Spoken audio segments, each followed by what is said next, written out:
Howdy, folkses. VileMike here, and with me is the apple in my eye and the pain in my neck, Katty Knight. Sorry, anyways. What up, peoples? This time we watched one of my favorite episodes, the Corbomite Maneuver, which opens with the Enterprise doing the mundane task of star mapping. Spock's in command. Hallelujah. It's nice to know that sometimes they don't always have fun and exciting missions, that sometimes they just get plain old boring. And they encounter a glowing Rubik's Cube? Of course they did. Spock was in command because Kirk is getting his quarterly physical from McCoy. Shirtless Shatner alert! Shirtless Shatner alert! Protective eyewear recommended! Shirtless Shatner alert!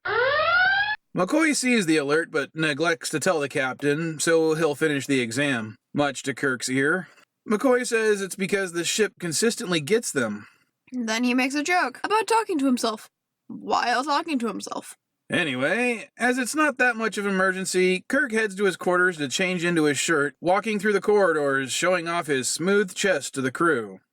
Alright, I kinda have to point out this guy. While doing a bit of research for this episode, apparently this random crew member is reported to be Jonathan Goldsmith. You probably have no clue who that is, but you may remember him as the most interesting man in the world. That makes this guy the most interesting man in Starfleet. He even wears a red shirt, nameless and doesn't die.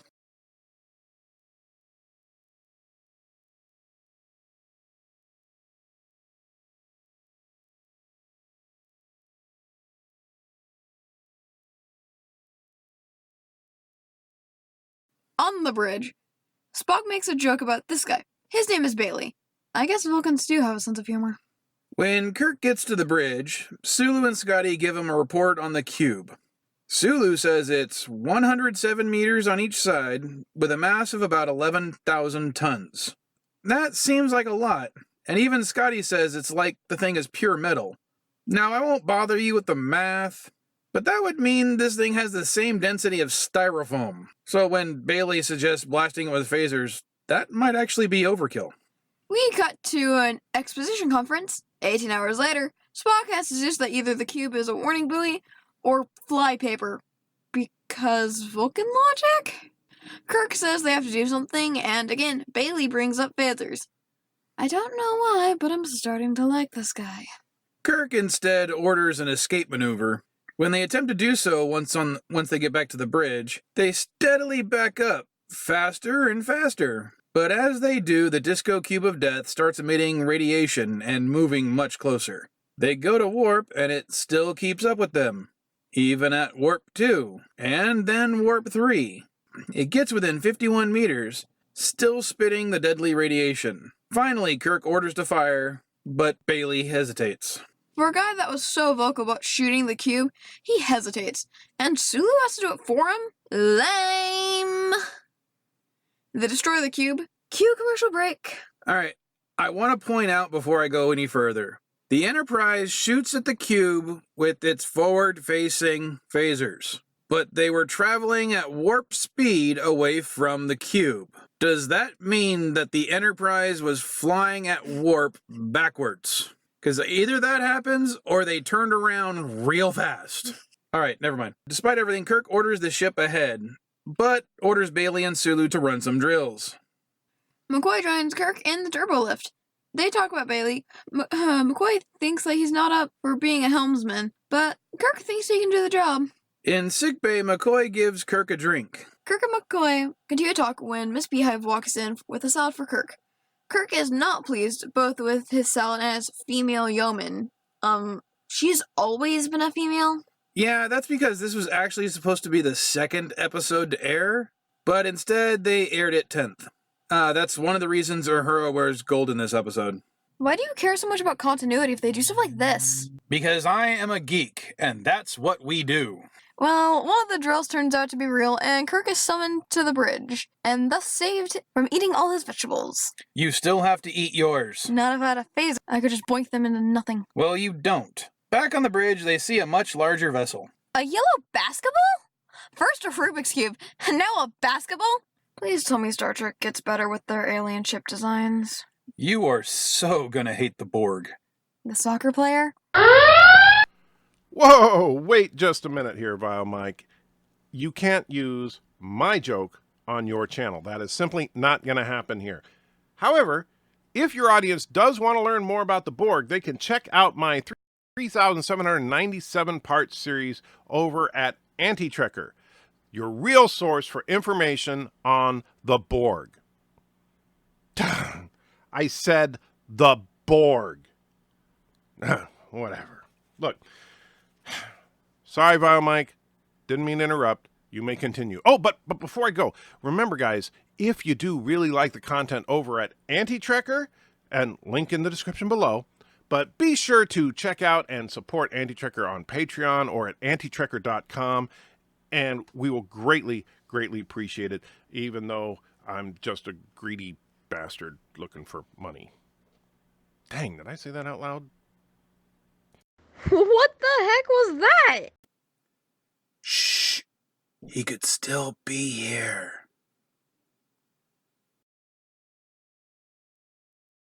So the giant basketball locks onto the Enterprise with a tractor beam. Kirk tries to hail them. They get a message from the alien basketball, and they are told that the Enterprise and her crew are primitive and savage. And because they destroyed the cube, they will be destroyed too. They are scanned and their data tapes downloaded. So Kirk orders a recorder buoy to be launched, which the aliens destroy. Then the alien tells them they have 10 Earth minutes to Kiss their asses goodbye? Basically, yeah. Kirk tells the aliens that they will leave their space, but they can't. Then Spock manages to put the alien transmission on screen, and it's... Oh no, it's Zordon again! You may recognize this as the alien that shows up in the end credits of every episode. After seeing the alien ship, Bailey goes kinda crazy and has to be relieved of duty, and McCoy is ordered to take him to his quarters. I am liking him less and less. Kirk tries to explain why they destroyed the buoy, but the alien just says they only have 7 minutes left. Cue another commercial break, and one for us. This channel is sponsored by SD GameSwap on eBay. If you like nerd stuff, you may want to check it out. They have books, movies, video games, toys and collectibles, and they also do consignment. So go buy something. You can also check out the Facebook. Links to it and the store are in the description. Hey! Don't forget, a new part of the store has just been added, Katty's Corner, where everything you buy there goes to me. Me. Not the old man. So check everything out. Bye-bye! When we come back, Kirk is trying to figure out what to do. And he talks with Spock, who gives Kirk a chess analogy. Which is dumb because Spock has lost to Kirk twice in the series. McCoy returns, and while talking to Kirk, gives him an idea. Not to play chess with the alien, but poker. He tries a bluff, telling them of a material and device called Corbomite, built into the ship that is not in any of the data tapes. Basically, it's supposed to reflect any attack back at those that fire on them, destroying them. I think Kirk is overplaying his hand. If the aliens really have copied all the information in the Enterprise's computers, they would certainly know that Earth ships have been destroyed before. Maybe you should have just said that some ships, like the Enterprise, have this device. Yeah, made it more of a recent invention. But either way, it seems to have worked, and when the 10 minutes are up, they're not dead. Also, Bailey apologized and resumed his spot. The alien tells them to prove they have the Corbomite, which Kirk denies, so a small part of the ship separates and takes them in a tractor beam. He's gonna take them to another planet where they'll be deposited. During this, Miss Beehive comes in with a cup of coffee for Kirk, which she says she used a phaser to heat, as the power in the galley was turned off. So, the phaser can kill, stun, be used as a cutting torch, a heater, and make coffee. Dad, can I please have one? No. Please? Maybe for Kwanzaa. Yay! After another commercial break, Kirk and crew come up with a cunning plan to escape, making a sharp left turn. Okay, well, they assume that the tiny ship can't possibly be powerful enough to tow them at warp without straining itself, and if it makes a mistake, which of course it does, they're gonna shear hard to port. Spock keeps warning them that the engines are overheating. 8,000 degrees. That sounds pretty hot. The ship is shaking, the music is all dramatic. Well, as dramatic as you can get with a xylophone. Extras bounce across the hallways, but they succeed and turn left. Apparently, the small ship is now disabled after trying to hold the Enterprise. It sends out a distress signal to the big basketball that the Enterprise intercepts. Kirk gives an impromptu speech about the search for alien life and living up to their high and mighty ideals. And I don't think Picard could have said that speech any better than Kirk did. Anyway, Kirk selects McCoy and Bailey to beam down to the alien ship. McCoy to treat any aliens if they need to, and Bailey, I assume to be a human shield.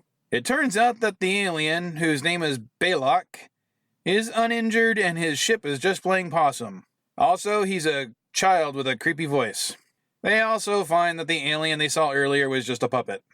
Then the man-child alien thing offers them a drink called Tranya, which he offers all of them. And they all drink. I don't care that Balok drinks it first. He's an alien. That drink could be safe for his species. It could still kill a human. Stupid. Why is there a space between the, Because I typed quickly. Shut it. But I don't shut it, you know this. It turns out that this is all a secret test of character, and they've passed. But Balok wants to exchange information with them by having one of Kirk's crewmen stay behind. Bailey volunteers and Kirk allows it. Probably just to get him off the ship. And the episode ends with Balok giving them a tour of his ship. Cue credits. So, Katty, what did you think? I would say decent episode. I liked Bailey at first, and then I didn't like him. Anything else? Balok. Balok in general. He's a dick. He's a dick. Well, Dad, what did you think? You know, I remember this episode pretty fondly. And rewatching it, it's a little on the slow side. And let's face it, you're right. The shapes of the alien ships are kind of uninspired, really. I mean, ball and cube. How lamer can you get? I guess that inspired the Borg. All in all, though, I still like the episode. Don't forget, like, comment, and subscribe. All right, and stick with us while next week we watch The Menagerie Part 1, the first part of the only 2-part original series episode. Later, all. Bye-bye!